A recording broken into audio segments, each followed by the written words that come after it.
الله من الشيطان اللعين الرجيم. بسم الله الرحمن الرحيم. الحمد لله رب العالمين، والصلاة والسلام والتحية والإكرام على أشرف الأنبياء والمرسلين وعلى آله الطيبين الطاهرين المعصومين، ولعنة الله على أعدائهم أجمعين. أما بعد، فقد قال الله تبارك وتعالى: يا أيها الذين آمنوا اتقوا الله وكونوا مع الصادقين. صلوات.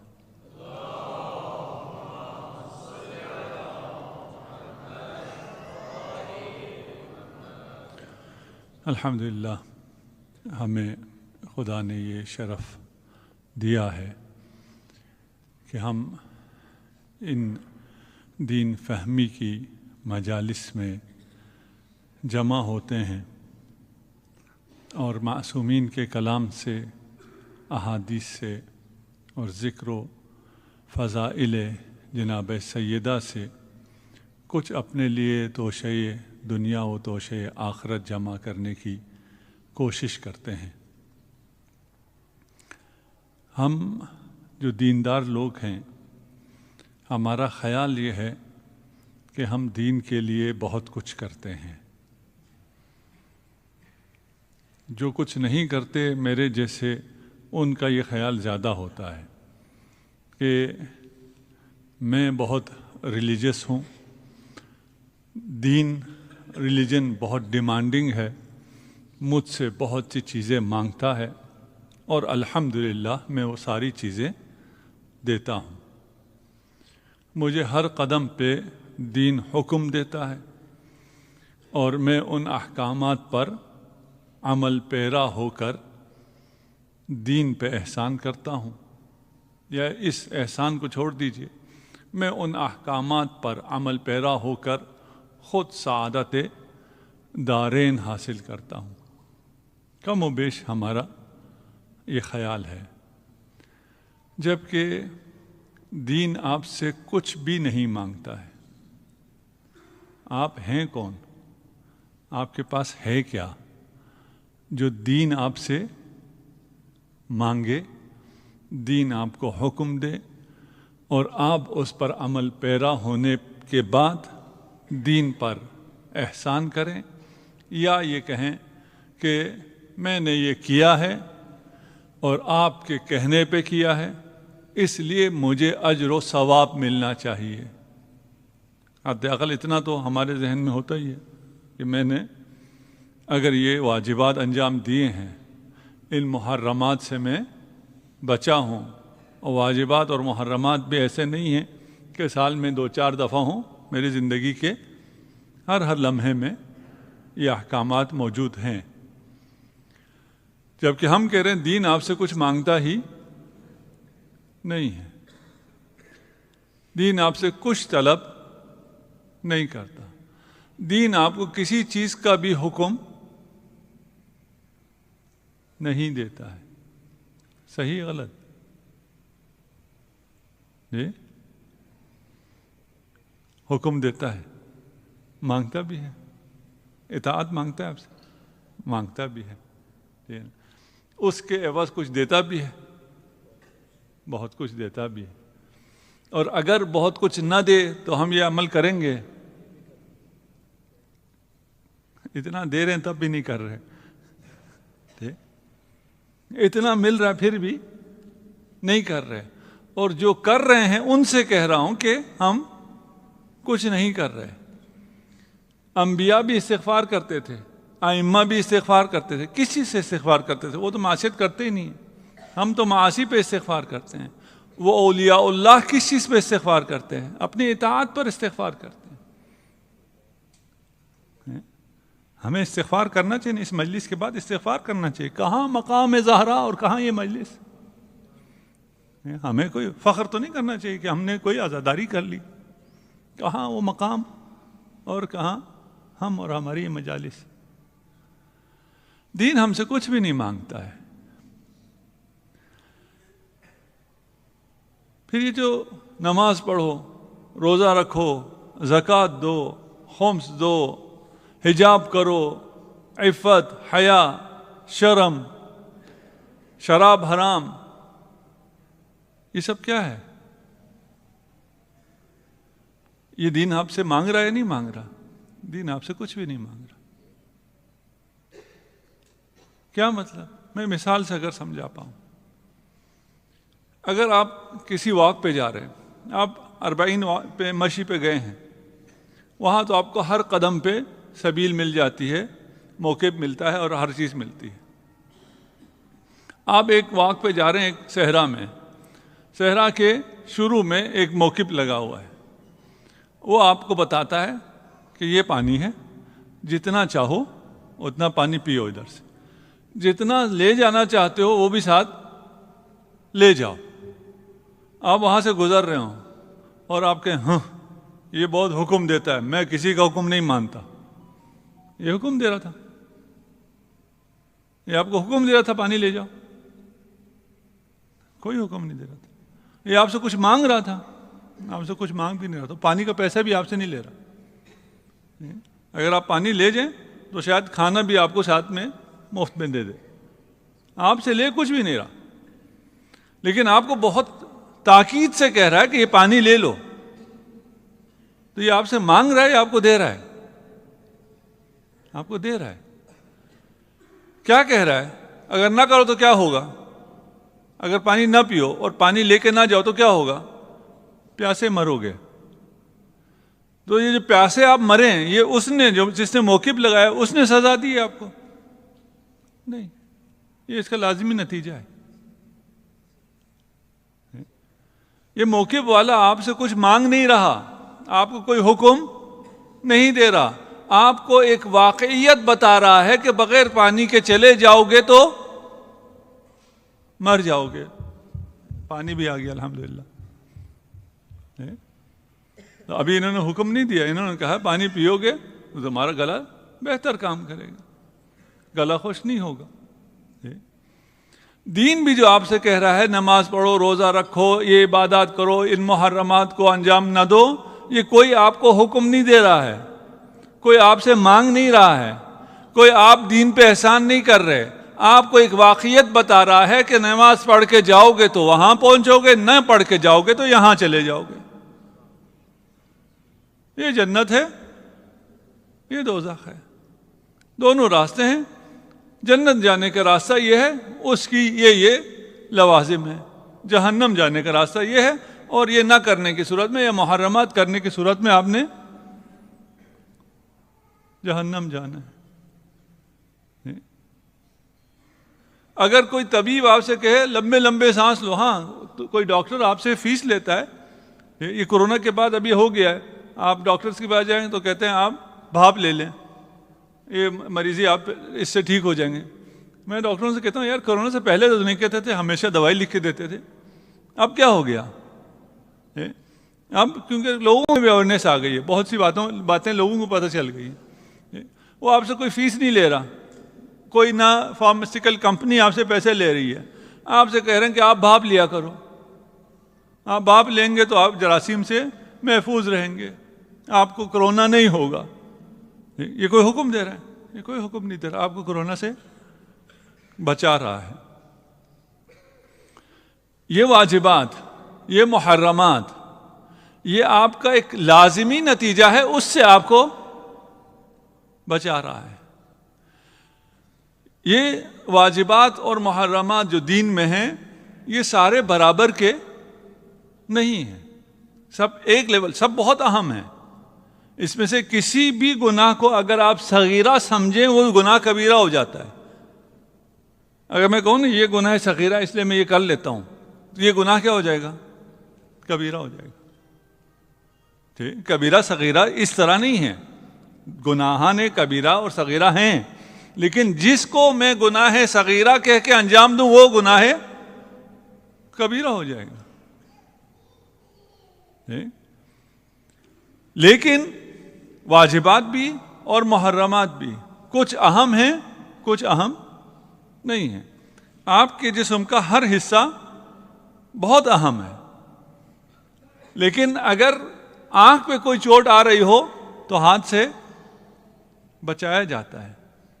ہاتھ چلا جائے کوئی بات نہیں، آنکھ نہیں جانی چاہیے. آنکھ چلی جائے کوئی بات نہیں، مغز نہیں جانا چاہیے. اس لیے بغیر آنکھ کے انسان ہے، بغیر ہاتھ کے انسان ہے، بغیر مغز کے انسان نہیں ہے. اگر مغز نہ رہے، وہ باقی سارا جسم بالکل سالم ہو، اس کو لے جا کے دفنا دیتے ہیں. یار اتنا خوبصورت جسم، اتنا تر و تازہ جسم، اسے لے جا کے دفنا رہے ہو، یہ میت ہے، یہ لاشے ہے. لاشا لاشئی ہوتا ہے، یعنی کچھ بھی نہیں ہے. نہ ہاتھ اس کا ہاتھ ہے، نہ پاؤں اس کا پاؤں ہے، نہ اسکن اس کی اسکن ہے. یہ لاشئی ہے، لاشا. واجبات اور محرمات سب برابر نہیں ہیں. ان میں کچھ اہم ہیں، کچھ مہم ہیں. کچھ کی اہمیت زیادہ ہے، کچھ کی اہمیت کم ہے. اگر ہمیں یہ سمجھ میں نہ آئے تو ہم ہاتھ کی حفاظت کرتے کرتے اپنے آنکھ ہاتھ سے دے بیٹھیں گے. اور یہ سمجھ میں نہ آنے کا ایک اور نقصان ہے. مسجد میں، مجلس میں کوئی شخص آئے اور گناہ کرے. بہت سے گناہ ایسے ہیں جو آپ یہاں آ کے نہیں کر سکتے. آپ تو ویسے ہی نہیں کرتے، مسجد آنے والے ویسے ہی نہیں کرتے. لیکن ایک عام انسان جو اگر مثلا شرابی ہے، خدا نخواستہ، وہ یہاں آ کے شراب نہیں پیے گا. اسے پتہ ہے یہ معصیت یہاں نہیں کی جا سکتی. کیوں؟ اس لیے کہ وہ کرتا ہو بے شک، لیکن اسے پتہ ہے کہ یہ معصیت بڑا گناہ ہے، گناہ کبیرہ ہے، اسے یہاں نہیں کرنا چاہیے. اس لیے ہم مذہبی لوگ یہ گناہ نہ مسجد میں کرتے ہیں، نہ مسجد سے باہر کرتے ہیں. لیکن کچھ گناہ ایسے ہیں جو ہم مسجد میں بھی کرتے ہیں. مسجد میں بھی ہم غیبت کرتے ہیں، اور غیبت اشد من الزنا. اور غیبت بھی کس کی کرتے ہیں؟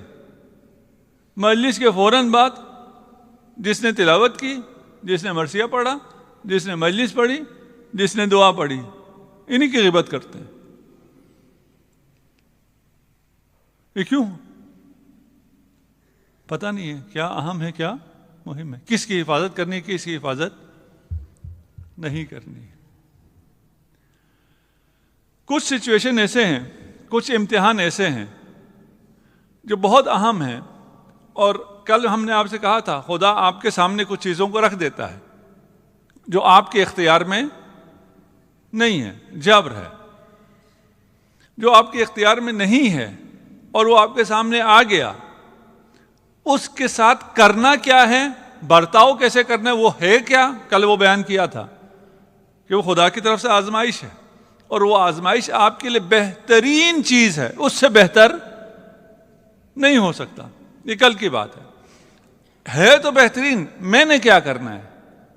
میں نے ان میں سے جو میری آزمائش ہیں، ابتلاءات ہیں، نعمت بھی اور نقمت بھی، دونوں، سزا بھی اور جزا بھی. یہ سزا جزا نہیں ہے، لیکن سمجھانے کے لیے کہہ رہا ہوں.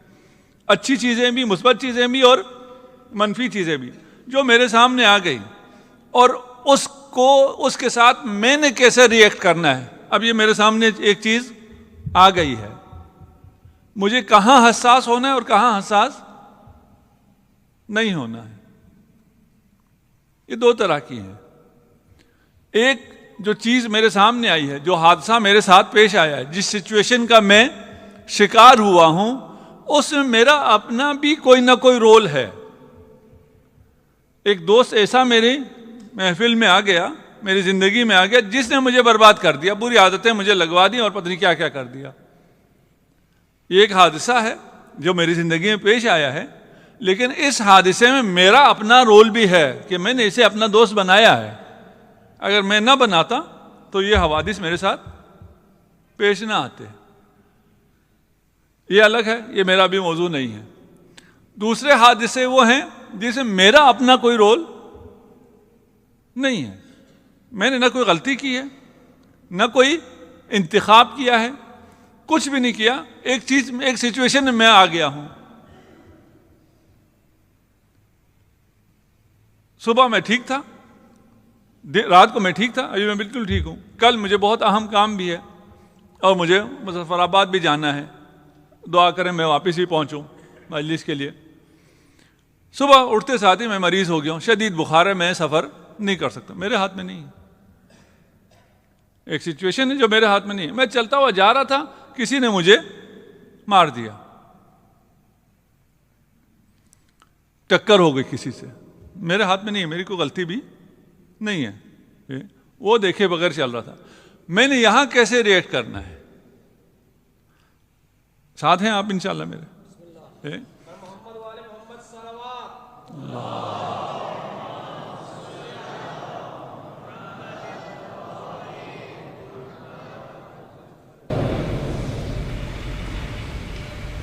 یہ حوادث اب اگر میرے ساتھ ہوں، کچھ حوادث، کچھ سچویشن ایسی ہے جہاں میرا کوئی اختیار نہیں ہے، جبر ہے، میرے وجہ سے نہیں ہوا ہے، وہ دو طرح کی ہوتی ہیں، ایک شارٹ ٹرم ہوتا ہے، ایک لانگ ٹرم ہوتا ہے۔ شارٹ ٹرم کیا ہے؟ یہ کسی سے میری ٹکر ہو گئی، کسی سے میری ٹکر ہو گئی، اس کے جواب میں نے کیا کیا یا مجھے کیا کرنا چاہیے، جو کچھ بھی ہے وہ ایک دفعہ ہے۔ اس ایک دفعہ میں نے اہل بیت کی سیرت کے مطابق، اخلاق اہل بیت کے مطابق عمل کیا، میرے لیے وہ مستقبل ہے، نہیں کیا میرے لیے وہ مستقبل ہے۔ میرا آگے جو دنیا ہو رہی ہے اسی طرح ہے، نیویگیٹر نے کہا ٹرن رائٹ، میں اگر نہیں مڑا تو میرے ساتھ کیا ہونے والا ہے وہ اگلا راستہ ہے۔ یہ ایک دفعہ کا، یہ بھی آسان ہے، اسے بھی ہم نے چھوڑ دیا۔ ہم آگے اگلے پہ، اگلا کیا ہے؟ میرے ساتھ کوئی ایسا حادثہ ہوا ہے جو میرے بس میں بھی نہیں ہے اور شارٹ ٹرم بھی نہیں ہے، 1-2 منٹ کا بھی نہیں ہے، 1-2 سین بھی نہیں ہے، میری زندگی کے 1-2 فریم بھی نہیں ہے، بلکہ ساری زندگی کا معاملہ ہے۔ رات میں سویا تھا، خدا نہ کرے ہم میں سے کسی کے ساتھ ہو، صبح میں بیدار ہوا، میری بینائی چلی گئی ہے۔ اب کب تک کا ہے یہ؟ زندگی بھر کا، ایک آزمائش ہے اور زندگی بھر کی آزمائش ہے۔ اب اس آزمائش کے ساتھ میں نے کیا کرنا ہے، میں نے کیسے کرنا ہے؟ ایک تو یہ جان لیجئے، اگر ہمارے ساتھ برا ہو رہا ہے، کچھ ایسے حوادث ہو گئے، یا کوئی، میری بہنوں کے حوالے سے کہوں، انہوں نے خود انتخاب نہیں کیا، ارینج میرج تھی، شوہر ایسا بد اخلاق ہے، اب اس کے ساتھ ساری زندگی نبھانا ہے۔ برعکس بھی ہو سکتا ہے، کوئی ایسی بد اخلاق بیوی مل جائے جس کے ساتھ ساری عمر نبھانا ہے۔ اب یہ زیادہ خطرناک ہے، کیا کرنا ہے ہر سچویشن میں الگ ہے، لیکن یہاں جو تاکید میں کرنا چاہتا ہوں، یہاں ہمیں یہ سیکھنا ہے کہ اہل بیت ہم سے کیا چاہتے ہیں، اس لیے کہ وہاں اگر میں غلطی کروں گا، جس سے میری ٹکر ہوئی، وہاں غلطی کروں گا تو وہ غلطی ایک دفعہ ہے، صحیح کروں گا تو بھی اجر ایک دفعہ ہے، یہ ایک دفعہ نہیں ہے، یہ میرے زندگی میں ہر روز، ہر آن، ہر لمحے ہو رہا ہے۔ یہاں اگر میں غلطی کروں گا تو میری غلطی ایک نہیں ہے، میری غلطی ہزارہا برابر ہو جائے گی۔ اگر اچھا کروں گا تو میری اچھائی ایک دفعہ نہیں ہے، میری اچھائی ہزارہا مرتبہ بڑھ جائے گی۔ میں نہ جانے ساتھ لے کے چڑھ سک رہا ہوں آپ لوگوں کو یا نہیں۔ ہم نے شروع کیا تھا، کہاں شروع کیا تھا کہ جو بھی حلال ہے، حرام ہے، واجب ہے، مکروہ ہے، یہ ان میں اہم مہم ہے۔ ہم نے یہ دیکھنا ہے کہ میں نے کہاں اپنے آپ کو زیادہ بنانا ہے، میں نے کہاں زیادہ خیال رکھنا ہے۔ میں نے زیادہ خیال وہاں رکھنا ہے جو آزمائش میرے ساتھ تکراری ہے، جبر ہے اور تکرار ہے، ختم نہ ہونے والی ہے، وہاں میں نے اپنے آپ کو بنانا ہے، وہاں میں نے اہل بیت کا موقف اختیار کرنا ہے، تاکہ میں اچھا ہو جاؤں ایک ہی چیز سے، ایک ہی ہنر سیکھنے سے، ایک ہی تعلیم حاصل کرنے سے میں بہت اچھا ہو جاؤں، وَإِلَّا میں بہت برا ہو جاؤں گا۔ مجھے اخلاق اہل بیت، ویسی یہ کوئی ڈیمانڈ ہمارے ہاں ہے نہیں کہ ہمیں اخلاق اہل بیت پڑھاؤ، ہے کوئی ڈیمانڈ؟ جی، اخلاق اہل بیت کی کوئی ڈیمانڈ نہیں ہے۔ فضائل کی ڈیمانڈ ہے، مولانا آج آپ نے فضائل کم پڑھے، لیکن آج تک ہمیں مجلس میں یہ کمپلین نہیں آئی ہے کہ آپ نے اخلاق اہل بیت کا کچھ بھی نہیں بتایا. اور ہمارا سارا مسئلہ یہی ہے، ہر زندگی اجیرن ہوئی ہے، ہمیں پتہ نہیں ہے یہ ایسا ہو گیا ہے. سب سے پہلے اگر آپ کی زندگی اجیرن ہو گئی ہے تو آپ سمجھ لیں آپ مومن ہیں. آپ کا اگر یہ سمجھ لیا تو وہ جو آپ کو اتنا زیادہ کھٹکتا تھا آپ کے گھر میں، آپ کے محلے میں، آپ کے اطراف میں، دوستوں میں، آفس میں، کوئی نہ کوئی ایک ایسا ہوتا ہے جو آپ کو بہت زیادہ زچ کرتا ہے، اور آپ کہتے ہیں یار دنیا میں اتنے لوگ تھے، ایک اسی کو خدا نے میرے ساتھ کیوں رکھ دیا؟ یہ میرا شوہر کیوں ہو گیا، یہ میری بیوی کیوں ہو گئی، یہ میرا باس کیوں ہو گیا، یہ میرا فلان کیوں ہو گیا، یہ میرا ہمسایہ کیوں ہو گیا؟ اور پھر گناہ تلاش کرتے ہیں، میں نے ایسا کیا گناہ کیا ہے جس کی وجہ سے یہ میرا ہمسایہ ہو گیا؟ امام جعفر صادق علیہ الصلوۃ والسلام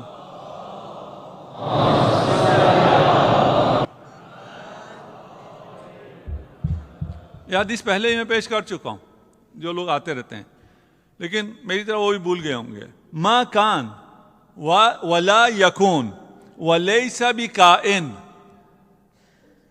نہ کبھی ایسا ہوا ہے ماضی میں، نہ ابھی ایسا ہو رہا ہے، نہ مستقبل میں کبھی ایسا ہوگا، محال، ہو ہی نہیں سکتا. مؤمن الا ولہ جار یؤذی، ایک ایسا مومن دنیا میں ہے ہی نہیں جسے اذیت کرنے والا کوئی نہ ہو. اب اپنی زندگی کے اطراف میں دیکھیے، اگر آپ کو سارے اپنے ٹائپ کے لوگ نظر آ رہے ہیں اور کوئی آپ کو تنگ کرنے والا نہیں ہے تو خوش ہونے کے بجائے پریشان ہو جائے. میں مومن نہیں ہوں، کوئی مجھے تنگ کرنے والا نہیں ہے. مولا کہہ رہے ہیں ایسا کبھی ہوا ہی نہیں ہے کہ کوئی مومن ہو اور اسے کوئی تنگ کرنے والا نہ ہو. آگے حدیث اور مزے کی ہو جاتی ہے. وَلَوْ كَانَ مُؤْمِنًا فِي جَزِيرَةٍ مِّن جَزَائِرِ الْبَحْرِ، اگر کوئی پرائیویٹ کوئی جزیرہ خرید لے اور جا کے وہاں پہ آباد ہو جائے کہ کوئی نہیں ہوگا، میں نے اتنا لوٹ لیا ہے اپنے ملک کو کہ میں اب جزیرہ خرید کے وہاں آرام سے اپنی باقی ریٹائرمنٹ کی زندگی گزاروں گا. خدا اول تو وہ مومن نہیں ہے جو یہ کام کر رہا ہے، یہ تو آپ نے صرف مثال کے طور پہ کہا ہے. لیکن اگر کسی مومن کے پاس بہت پیسے ہیں، وہ ریٹائرمنٹ کی عمر کسی جزیرے میں الگ اکیلا رہنا چاہتا ہے تو لبعث اللہ لہ من یؤذی، خدا وہاں بھی کوئی بھیج دے گا جو اس کی اذیت کرے گا. وہ جو کوئی کوک لے گئے ہیں، کوئی ڈرائیور لے گیا، کوئی گارڈ لے گیا، کوئی بھی لے گیا ہے، وہ تو لے کے جائے گا نا، اکیلا تو نہیں جائے گا. وہ یہ فرض پورا کرے گا اور اسے مومن بنائے گا. تو پھر اگر کوئی تنگ کرنے والا ہے اسے دیکھ کے خوش ہو جاؤ، خدا کا شکر ہے میں مومن ہوں، یہ ہے نا، یہ میرے مومن ہونے کی نشانی ہے، میرے لیے اطمینان ہے. یہ کتنا تنگ کر لے گا، کتنا ایک مجھے تنگ کر لے گا، اور جو مجھے اجر مل رہا ہے، جو مجھے اطمینان مل رہا ہے، سکون مل رہا ہے، الحمدللہ میں مومن ہوں. آپ یہ شخص آپ کو تنگ نہیں کر سکتا.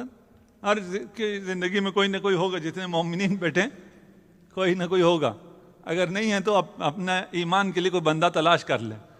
صلوات پڑھ دے محمد و آل محمد.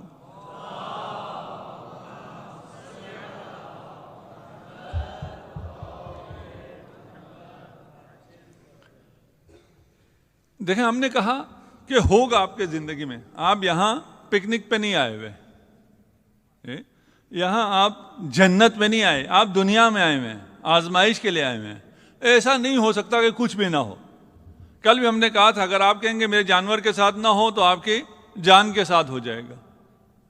ہوگا آپ کے نہ ادھر ہو، نہ مال کے ساتھ، نہ جانور کے ساتھ، نہ میری جان کے ساتھ، یعنی میرے ساتھ کوئی آزمائش نہ ہو، یہ تو نہیں ہو سکتا. اگر کچھ ہو رہا ہو اسے دفع کیا جا سکتا ہے، ہاں کیا جا سکتا ہے. کچھ طریقے ہیں. ایک دفعہ ہم نے کل معنی بتایا تھا، اس کے علاوہ بھی ہیں. ایک دفعہ امام جعفر صادق علیہ الصلوۃ والسلام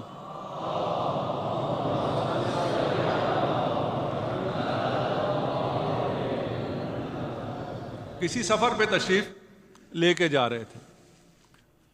سفر چلتے ہوئے کاروان ایک ایسے جگہ پہنچا جہاں کاروان والوں کو پتہ چلا کہ آگے جو راستہ ہے وہ کچے کا ہے، ڈاکوؤں کا ہے، ادھر سے اگر گزریں گے تو ڈاکو لوٹ لیتے ہیں۔ کاروان والوں کو جب پتہ چلا کہ فرزند رسول ہمارے ساتھ ہیں تو وہ سب آگے امام کی خدمت میں کہ ہم اپنا مال آپ کو دے دیتے ہیں، یہ مال آپ رکھیں، جب ڈاکو آئیں گے تو وہ حیا کریں گے، کہیں گے فرزند رسول کا مال تو ہم نہیں لوٹیں گے، تو ہمارا مال بچ جائے گا، جب ڈاکو چلے جائیں تو آپ ہمیں ہمارا مال واپس کر دیں۔ یہ دنیا والے سمارٹ تو بہت ہے نا، جب ڈاکو کا خطرہ آئے تو مال لے کے امام کے پاس آ گئے۔ امام نے فرمایا اگر وہ میرا مال بھی لوٹ لیں پھر؟ بھائی ڈاکو ہے نا، فرزند رسول ہے تو کیا ہوا، تو میرے پاس رکھو گے تو میرا مال زیادہ ہو جائے گا، وہ میرا مال بھی لوٹ جائے تو تمہارا مال بھی چلا جائے گا۔ تو یہ پریشان ہوئے کہ اپنا رسول اللہ پھر کیا کریں؟ کہا ایک ہستی ایسی ہے جس کے پاس اگر رکھوائیں تو ڈاکو لوٹ بھی نہیں سکتے، وہ تمہیں واپس بھی کر دے گا اور وہ ساتھ میں پروفٹ لگا کے بھی دے گا۔ یہ کون ہے وہ اس صحرا میں جہاں کوئی بھی نہیں ہے، یہ کون شخص ہے جس کے پاس ہم رکھیں وہ ہمیں مال بھی واپس لوٹا دے اور پروفٹ بھی دے دے ساتھ میں؟ آپ اس بینک میں مال رکھتے ہیں، اس پہ آپ کو بینک پروفٹ دیتا ہے، یہ لے سکتے ہیں نہیں لے سکتے؟ جی لے رہے ہیں ایک جواب تو یہ ہم لے تو رہے ہیں، لے سکتے ہیں نہیں لے سکتے بات کی بات ہے۔ اس میں تفصیل ہے، جو اس کا مبتلا ہے وہ پوچھ لے، آغا شریفی یہاں تشریف فرما ہے، باقی آغایون بھی ہیں، آپ کا جس طرح کا کیس ہے وہ پوچھ لے سکتے ہیں، راستہ ہے، ٹھیک ہے نا، مطلق حرام بھی نہیں ہے، مطلق جائز بھی نہیں ہے۔ یہاں تو امام فرما رہے ہیں یہ تو جائز ہے نا کہ تم ایسے جگہ رکھو جو یہاں تمہارا مال محفوظ بھی ہو اور جب کچھ عرصے بعد تم واپس لو تو تمہیں پروفٹ بھی ملے۔ کہا یا امام اس صحرا میں وہ کون ہے کس کے پاس ہم اپنا مال رکھیں؟ اب آپ کے ذہن میں کون کون سا بینک آ رہا ہے جہاں ہم مال رکھیں تو محفوظ بھی ہو، پروفٹ بھی زیادہ ملتا ہو؟ امام نے ارشاد فرمایا رب العالمین، اللہ کے پاس رکھو اپنا مال۔ کہا ہم اللہ کے پاس کیسے رکھیں؟ اس صحرا میں ہم مال اللہ کے پاس کیسے رکھیں؟ فرمایا نیت کرو۔ یہاں بھی میں ایک تصحیح کر دوں، ایک جو عام مارکیٹ میں چل رہا ہے اس کی، عام مارکیٹ میں چل رہا ہے کہ اپنے کاروبار میں خدا کو شریک بنا لو، 10% خدا کا ہے تو آپ کو مال میں بہت ترقی ملتی ہے۔ یہ سوشل میڈیا پہ بہت چل رہا ہے اور ہمارے لوگ بھی آ جاتے ہیں، میرے پاس بھی آتے ہیں کہ میں نے بڑی ترقی کی ہے اس لیے کہ میں نے خدا کو شریک بنایا ہوا ہے، 10% خدا کا ہے۔ میں کہتا ہوں اگر خدا نے تجھے نافہم نادان بچہ نہ سمجھا ہوتا تو تجھے فائدہ تو کوئی نہیں، نقصان بھی ہوتا اور تو زندہ رہنے کا بھی تجھے کوئی حق نہیں تھا۔ تجھے جو ایک فائدہ ہو رہا ہے اپنی نادانی کی وجہ سے خدا نے بخشا ہوا ہے۔ کیا مطلب؟ میں کہا میں تمہیں مثال سے سمجھاتا ہوں، تیرے پاس تیرے باپ کا سارا کاروبار ہے، جو کچھ ہے وہ باپ کا دیا ہوا ہے، باپ ابھی ایکٹیو بھی ہے، زندہ بھی ہے، اور بیٹے کو سارا اختیار دیا ہوا ہے کہ بیٹا جا تو بزنس کر، جیسے مرضی چاہتا ہے کر۔ وہ سوشل میڈیا پہ آ کے اناؤنس کرے کہ میں نے اپنے بزنس میں سے 10% اپنے باپ کو دیا ہوا ہے۔ باپ کیا کرے گا اس کے ساتھ؟ سارا میرا ہے، میں نے تجھے دیا ہوا ہے، تو اعلان کر رہا ہے میرا 10% میرے باپ کا ہے، اس لیے میرا باپ مجھے ہر نقصان سے بچاتا ہے۔ یہ سارا تو خود اور یہ سارا مال خدا کا ہے، تو خدا کو 10% کا شریک کر رہا ہے۔ خدا شریک نہیں مانگتا، وہ کہتا ہے اگر تو اپنے عمل میں نا، نماز جو پڑھتا ہے، نماز میں تو 99% خدا، 1% اس لیے اپنی نماز کو طولانی کر دے کہ یہ بیٹھ کے دیکھ رہا ہے، 1% اس کا ہوا، 99% خدا کا۔ خدا کہتا ہے انا خیر و شریکن، میں بہترین شریک ہوں، تم مجھے کسی کا پارٹنر بناؤ، میں اتنا اچھا شریک ہوں کہ میں سب دوسرے کو دے دیتا ہوں، میں اپنا 99 بھی اسے دے دوں گا, کہوں گا جاؤ اسی سے لو. وہ 10% تمہارا رکھے گا. پھر خدا کو دینا ہوتا ہے, شریک نہیں ہے خدا. امام ارشاد فرماتے ہیں نیت کرو کہ میں جب پہنچوں گا مقصد تک اور یہ مال میرا محفوظ پہنچے تو اس کا 1/3 میں راہ خدا میں صدقہ کروں گا. لوگوں نے نیت کی. سفر, وہ تجارت کے سفر پہ جا رہے تھے, ان کا مال تجارت تھا, وہ آگے چلے, ڈاکو آئے نہیں آئے, اب نیت کر لی ہے, اب تو ڈاکو نہیں آنے چاہیے نا, ڈاکو آئے. یہاں اکثر یہ غلطی ہوتی ہے کہ ہم سمجھتے ہیں کہ فوراً رزلٹ ملنا چاہیے. اگر آپ کسی کو قرض دے دیں تو جتنا قرض دیتے ہیں وہ قرض بھی آپ کو واپس ملتا ہے اور اس سے 700 گنا آپ کو زیادہ ملتا ہے. ہمارے ایک جوان تھے, اس نے یہ حدیث پڑھی, اس حدیث پڑھنے کے فوراً بعد ایک آدمی قرض مانگنے آ گیا. اس کے بعد $2,000-4,000 تھے, اس نے قرض مانگے, اس نے کہا 700 گنا ملے گا, اچھا اس کو دیتا ہوں. اس نے دے دیا. یہ کوئی 20 سال پہلے کی کہانی ہے, اس کے بعد وہ آج تک ملا نہیں ہے جو لے گیا تھا. کہتا ہے یہ حدیث کہاں گئی؟ حدیث صحیح ہے غلط ہے؟ حدیث صحیح ہے. وہ واپس نہیں آیا. لیکن جب اس نے پھر بھی صبر کیا اور اپنا ایمان اور توکل باقی رہا تو اسے 700 نہیں 7,000 برابر واپس ملا. اس سے کوئی تھوڑی کہا, کس نے کہا ہے اس سے ملے گا؟ یہ کہاں روایت میں یہ تو نہیں کہا نا تم اس کو قرض دو گے تو یہ تجھے 700 گنا دے گا. نہیں, یہ کہاں, یہ بیچارہ تمہیں پتہ نہیں اصل بھی واپس کرتا ہے یا نہیں کرتا. تمہارا معاملہ اس سے نہیں ہے, تمہارا معاملہ رب سے ہے. اب ڈاکو آئے یا نہیں آئے؟ ڈاکو آئے. انہوں نے سلام کرنا شروع کیا, انہوں نے لوٹنا شروع کیا. اب لوگ بھی پریشان ہیں. جب انہوں نے ڈاکوؤں نے دیکھا کہ امام بھی قافلے میں ہے تو انہیں حیا آئی. انہوں نے مال واپس کیا اور انہوں نے کہا کہ ہم آپ کے ساتھ چلتے ہیں, کیونکہ یہ علاقہ ڈاکوؤں کا ہے. ہمیں تو پتہ چل گیا, ہمیں معرفت تھی, ہم نے چھوڑ دیا, لیکن اگر ہم ساتھ نہیں آئیں گے تو باقی ڈاکو آ کے آپ کو لوٹ لیں گے. امام نے فرمایا تمہارے ساتھ آنے کی ضرورت نہیں ہے, جس نے ہمیں تم سے بچایا ہے وہی باقی ڈاکوؤں سے بھی بچائے گا.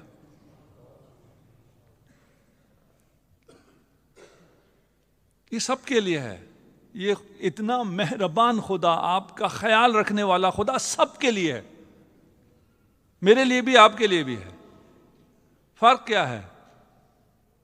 آپ کا خدا پہ توکل ہے, میرا خدا پہ توکل نہیں ہے. اگر توکل نہیں ہے تو پھر خدا آپ کے ساتھ نہیں کرے گا. حدیث قدسی میں تم جیسا میرے بارے میں سوچتے ہو میں ویسا ہی ہوں. تو مجھے رحمان سوچے گا میں رحمان ہوں, تو مجھے رحیم سوچے گا میں رحیم ہوں. تو یہ سوچے گا کہ میں بدلہ لے لوں گا, منتقم ہوں, میں بدلہ لے لوں گا. یہ واپس پہنچتے ہیں شہر میں, اس مال سے بزنس کرتے ہیں اور خوب کماتے ہیں, انہیں خوب پروفٹ ہوتا ہے. اب یہ ہم سب کے لیے بھی ہے کہ راہ خدا میں صدقہ نکالیں. میرا جی چاہتا ہے کبھی کبھار اگر کوئی جوان ہو تو اس کو سروے کر لیں, جس علاقے کے لوگ اپنے واجبات مالی ادا کرتے ہیں اور اس سے دینی پروجیکٹ بناتے ہیں, غریبوں کی مدد کرتے ہیں, ان کا بینک بیلنس چیک کر لیں, اور دوسرے محلے میں جو نہیں دیتے ان کا بینک بیلنس چیک کر لیں, سروے کریں. میں بغیر سروے کے مجھے یقین ہے کہ جو واجبات مالی نکالتے ہیں ان کے بینک میں زیادہ پڑا ہوا ہے, ابھی ان کا مال کم نہیں ہوتا ہے. اب یہ تو ہم تو اپنے ایمان سے بات کر رہے ہیں نا, لوگ ایمان کو نہیں مانتے. آج کل لوگ سروے مانگتے ہیں. سروے کرنے والے کون ہیں وہ کوئی پتہ نہیں ہوتا. اکثراً ٹھیک ہوتا ہے, سائنٹیفک ہوتا ہے, لیکن اکثراً ایسے ہی بھی ہوتا ہے. حوادث جو حادثے ہیں وہ دو طرح کے ہیں. ایک آپ کا اختیار ہے اور ایک میں آپ کا اختیار نہیں ہے.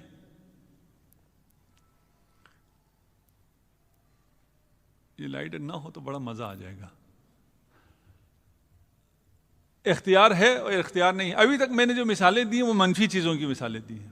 یہ مثبت کے لیے بھی ہے. میں نے پہلے کہا تھا آپ کے والدین کون ہوں گے آپ کا اس کا اختیار ہے؟ آپ کا کوئی اختیار نہیں ہے. لیکن والدین جو بھی ہو گئے آپ کا اختیار نہیں ہے، اچھے ہوں یا برے ہوں. ان کے ساتھ کرنا کیا ہے؟ وَبِالْوَالِدَيْنِ احسانا. اچھے والدین کے ساتھ احسان ہے؟ نہیں، کوئی اچھے برے کی بات نہیں ہے. ہم سے آگے پوچھتے ہیں جی ہمارے والدین ناقابل برداشت ہیں، ان کو برداشت کیا ہی نہیں جا سکتا، بہت چڑچڑے ہیں، بڑے منفی ہیں، یہ جو صلہ رحمی ہے ان کے لیے تو نہیں ہے نا. میں کہتا ہوں وہ تو اگر کوئی غیر بھی تم پر صدقے ہو رہا ہو، تمہیں خوب نوٹ دے رہا ہو، تو اس سے بھی تم صلہ رحمی کرو گے نا، صلہ کرو گے، رابطہ رکھو گے. اسے کون حکم دے گا تم اس سے رابطہ رکھو؟ جب تم بچے ہو تم سے بچپنے میں نہیں کہا صلہ رحمی کرو. وہ تو محتاج ہو تم ماں باپ کے، تم رابطہ صحیح رکھو گے. صلہ رحمی کب ہے؟ جب تم بڑے ہو گئے ہو، والدین چڑچڑے ہو گئے ہیں. اسی جگہ کے لیے ہے جس جگہ کے لیے ہم سوچتے ہیں اس جگہ کے لیے شاید نہ ہو. والدین بھی انہی میں سے ہیں. اور کتنا اہم ہے یہ والدین. آج ٹائم زیادہ آ گیا، مجھے خیال نہیں رہا، میں گاڑی دیکھ رہا ہوتا تو تھوڑا تیز کرتا. یقال للعاق اعمل ما شئت فانی لا اغفر لک. جو عاق کے والدین ہیں ان کے سے کہا جائے گا کہ جو جی میں آیا کرو، کچھ بھی کر لو، میں تمہیں بخشنے والا نہیں ہوں. جتنی عبادت کرو، جتنا استغفار کرو، جو مرضی کرو، میں بخشنے والا نہیں ہوں. کیوں نہیں بخش رہا؟ اسے والدین نے آنکھ کر دیا ہے. آنکھ کے والدین صرف حیات میں ہے یا حیات کے بعد بھی وہ آنکھ کر سکتے ہیں؟ وہ حیات کے بعد بھی آنکھ کر سکتے ہیں.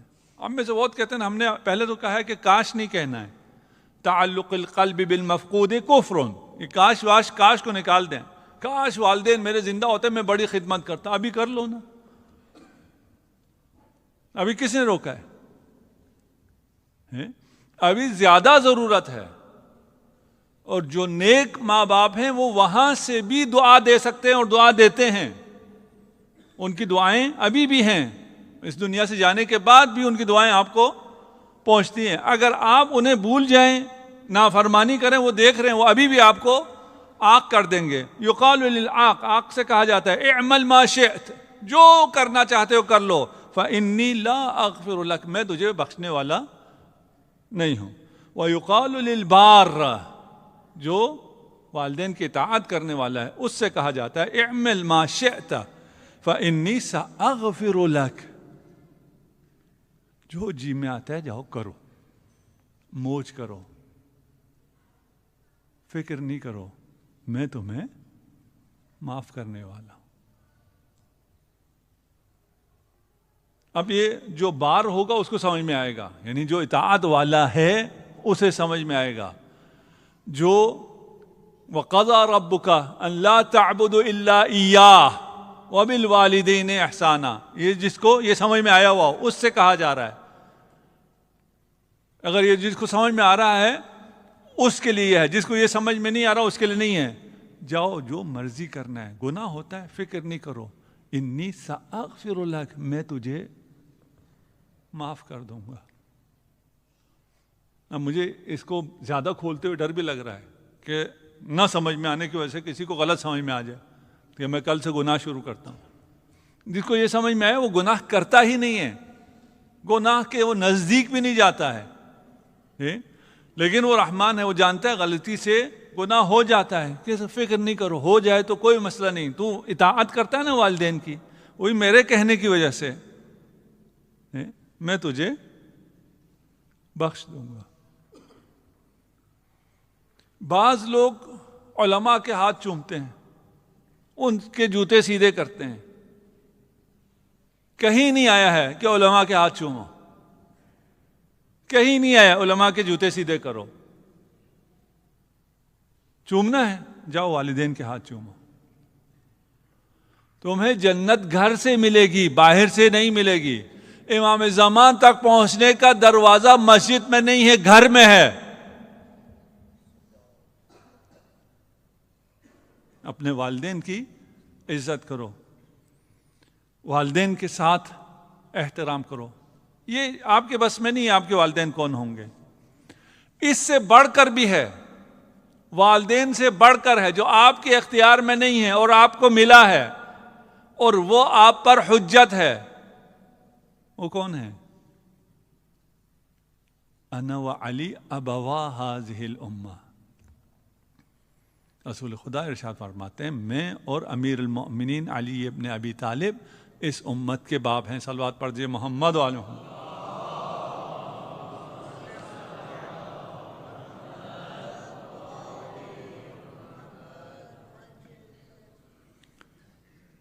اب ہم نے مثبت منفی دونوں کہا تھا نا، مثبت ہے اہل بیت آپ کے لیے ہیں، آپ کے اختیار میں نہیں تھا، لیکن اب آپ نے کرنا کیا ہے؟ اگر ان کی معرفت ہے تو جنت ہے، اگر معرفت نہیں ہے تو آپ کے کسی عمل کا کوئی ثواب نہیں ہے، آپ کے ہاتھ میں نہیں تھا۔ آپ کی زندگی میں اہل بیت ہیں، اور یہ آپ کی زندگی میں کب سے ہیں؟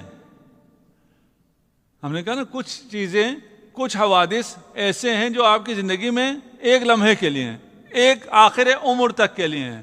یہ آپ کی زندگی میں اہل بیت اور ان کی معرفت آپ کی زندگی میں آپ کے پیدا ہونے سے پہلے اور آپ کے مرنے کے بعد تک ہیں۔ آپ کے پیدا ہونے سے پہلے بھی تھے اہل بیت کا نقش؟ بالکل تھا۔ آپ کیوں پیدا ہوئے شیعہ گھر میں؟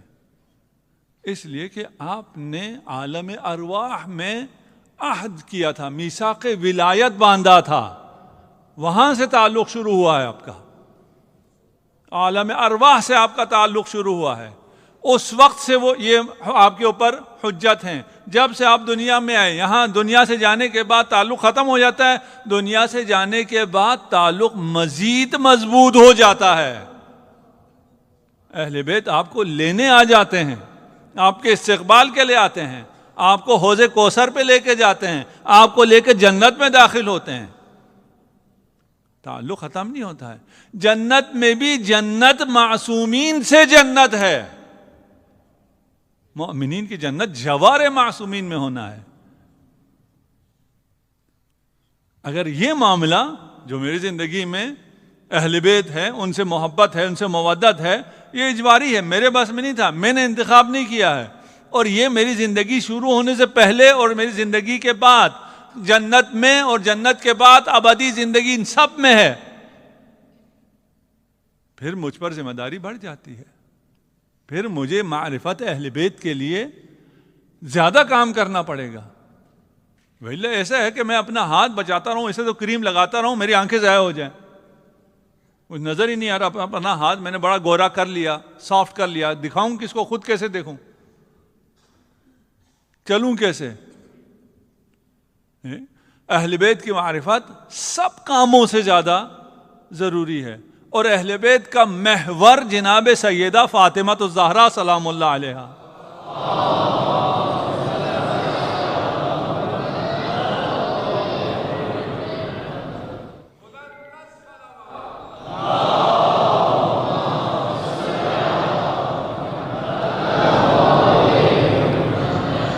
اب احادیث بہت سی تھیں، آج وقت زیادہ ہو گیا، میں وہ احادیث پیش نہیں کر سکا۔ ایک حدیث آخری پیش کروں، آپ کی زحمت تمام۔ لما دخل علی بفاطمہ، جب مبارک بندھن بنا، آسمان میں بھی ایک عقد ہوا ہے اور زمین پہ بھی ہوا ہے، وقت ملا اور رہی فرصت تو دونوں بیان کروں گا. جاء النبی صلی اللہ علیہ وآلہ وسلم 40 صباحا، پہلے دن سے 40 دن ہر روز صبح نماز پہ جاتے ہوئے گھر سے نکلنے کے بعد رسول مسجد سے پہلے در زہرا پر آتے تھے. کیا ارشاد فرماتے؟ انا حرب لمن حاربتم. آپ کا جناب سیدہ سے کیا تعلق ہونا چاہیے، کیا مودت ہونی چاہیے؟ ختم ہونے والی نہیں ہے، ہمیشہ کے لیے. انا حرب لمن حاربتم، جو تم سے جنگ کرے گا اس سے میری جنگ ہے. وسلم لمن سالمکم، اپنی زندگی تک کی بات بھی نہیں ہے، جناب سیدہ کی زندگی تک کی بات بھی نہیں ہے. قیامت تک جس کی جناب سیدہ سے جنگ ہے رسول کی اس سے جنگ ہے، اور جو جناب سیدہ کا دوست ہے، محب ہے، شیعہ ہے، وہ رسول خدا اس کے محب ہے. کان رسول اللہ یطرح حسیرا کل لیلۃ اذا کفت الناس وراء بیت علی ثم یصلی صلاۃ اللیل. جب سب لوگ جاتے سو جاتے، رسول خدا حسیر لے کر، جا نماز اس وقت حسیر کی ہوتی تھی، چٹائی، حسیر لے کر مسجد میں آ جاتے. مسجد میں، ابھی ہم مسجد میں ہیں، یہاں سب سے افضل جگہ کون سی ہے؟ محراب. اگر آپ رات کو یہاں نماز شب پڑھنے آ جائیں تو آپ کہاں نماز شب پڑھیں گے؟ اگر آغا نہ ہو محراب میں تو ہم محراب میں چلے جائیں گے. اگر آغا نماز پڑھ رہے ہوں تو ہم نزدیک ترین جتنا ہوگا، یہ سب سے افضل ترین جگہ ہے. اور مسجد نبوی کے محراب سے افضل کوئی جگہ ہو سکتی ہے؟ مسجد نبوی سب سے افضل، وہاں جو سب سے افضل ہے وہ محراب نبی. وہ محراب مسجد بھی نہیں ہے، وہ محراب ہے جس میں نبی نماز پڑھواتے ہیں. جب سب چلے گئے ہیں چٹائی لے کر، رسول خدا نماز شب کے لیے آ رہے ہیں، بچھا کہاں رہے ہیں؟ محراب پر نہیں، در فاطمہ پر.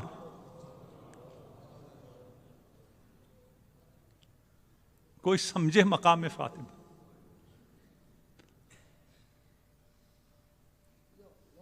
میرے پاس کوئی الفاظ نہیں ہے، کوئی بیان نہیں ہے اس مقام کو بیان کرنے کا. رسول خدا مسجد میں تاریکی میں اپنے رب سے ارتباط کے لیے در سیدہ پہ آ رہے ہیں. یہ مقام کیسے حاصل ہوا ہے؟ جس کے اختیار میں سب کچھ تھا، اس نے زندگی کیسے گزاری؟ اس نے زندگی ایسے گزاری. ایک دن امیر المومنین تشریف لائے اور کہا فاطمہ کچھ بنا کر دو. جناب سیدہ نے کہا کہ گھر میں کچھ بھی نہیں ہے، 3 دن سے گھر میں کچھ ہے ہی نہیں.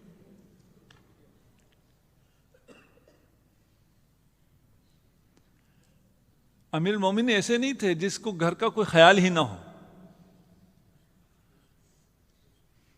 گھر کا خیال اور پھر جب جناب سیدہ کا خیال.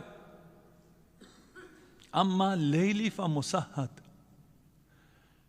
جناب سیدہ کے جنازے پہ فرمایا کہ آج کی بات علی کوئی رات چین سے سو نہیں سکے گا، اتنی محبت. پھر کبھی بیان کروں گا، آج ہی ان 2 دنوں میں اگر وقت ملا کہ یہ کیسے زندگی کرتے تھے. آج بھی احادیث تھی، وقت نکل گیا. فرمایا یا علی، میں نہیں چاہتی تھی کہ کسی ایسی چیز کا مطالبہ آپ سے کروں جو آپ پورا نہ کر سکتے ہو.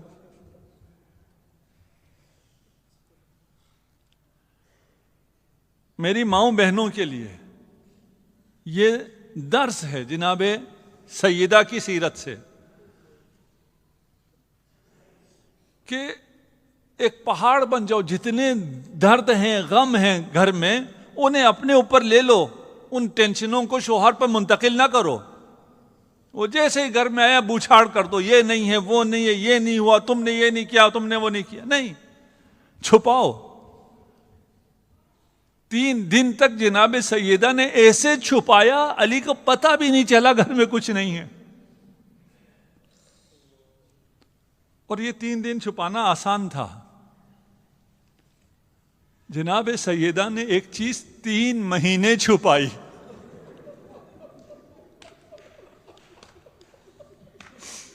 علی کو پتہ نہ چلنے دیا. حاضرکم علی اللہ.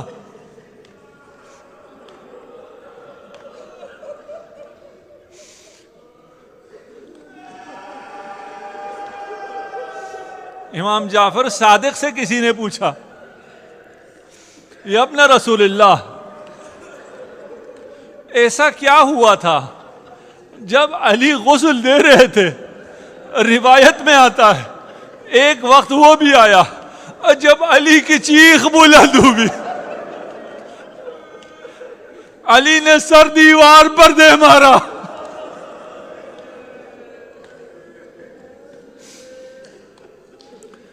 مولا ایسا کیا ہوا تھا؟ فرمایا جب غسل دیتے ہوئے امیر المومنین کے ہاتھ زہرا کے پہلو پر آئے.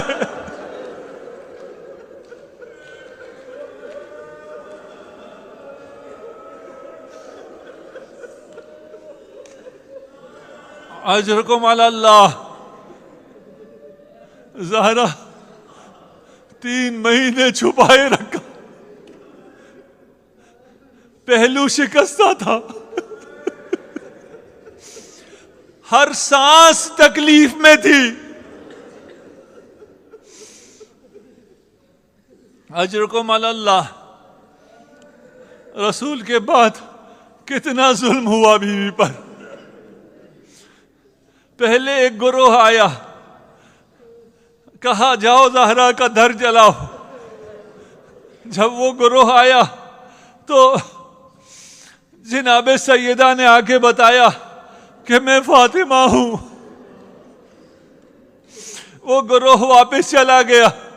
دوسرا گروہ آیا اور جناب سیدہ نے کہا کہ دروازے کے پیچھے دختر رسول خدا ہے. وہ گروہ واپس نہ گیا تو فرمایا یا ابتا یا رسول اللہ ہاکذا کان یفعل.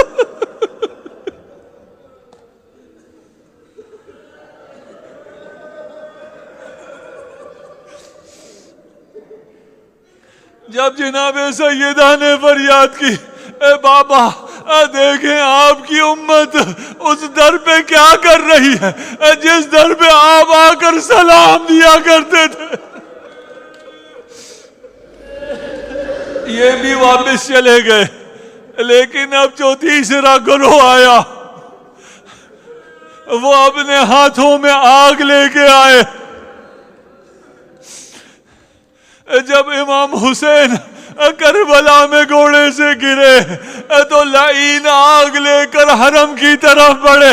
حسین کھڑے ہوئے کہا جب تک میں زندہ ہوں میرے حرم کی طرف نہ بڑھنا. وہ واپس چلے گئے لیکن جو لعین مدینہ میں آئے تھے وہ واپس نہ گئے.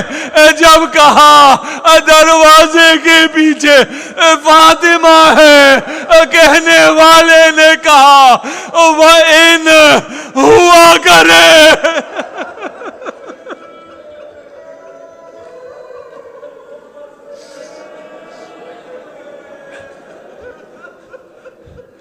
اجرکم علی اللہ. ایام فاطمیہ ہے، نہ جانے پھر نصیب ہو یا نہ ہو. یہ آئے علی کے دشمنی میں تھے، انہیں دشمنی علی سے تھی. یہ علی کو مارنا چاہتے تھے لیکن لعینوں نے ایسا کیا کہ ایک دفعہ علی کو نہ مارا علی ہر روز مرتا رہا.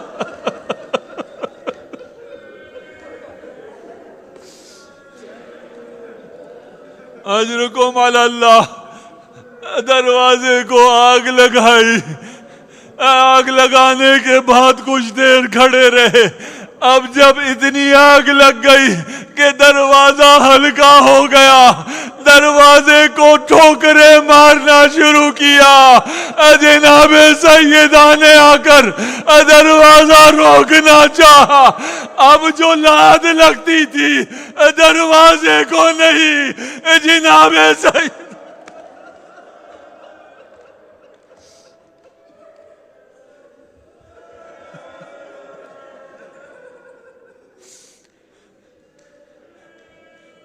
کیسے کہوں, آپ کیسے سن سکیں گے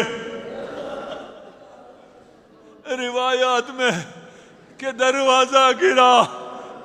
کاش دروازہ گرا ہوتا, پہلے بی بی گری. دروازہ سیدہ پر گرا. جو لئی دروازہ رونتے ہوئے اندر آئے.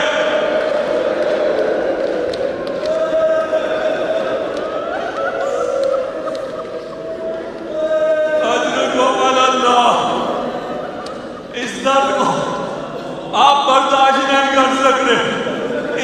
اس منظر کو آپ سن رہے ہیں. اس منظر کو حسنین دیکھ رہے تھے. سب سے زیادہ درد, زہرا سے بھی زیادہ درد حسنین کو ہوا. حسنین سے بڑھ کر ایک ہستی کو درد ہوا. جو یہ درد برداشت نہ کر سکا وہ زہرا کا لال محسن.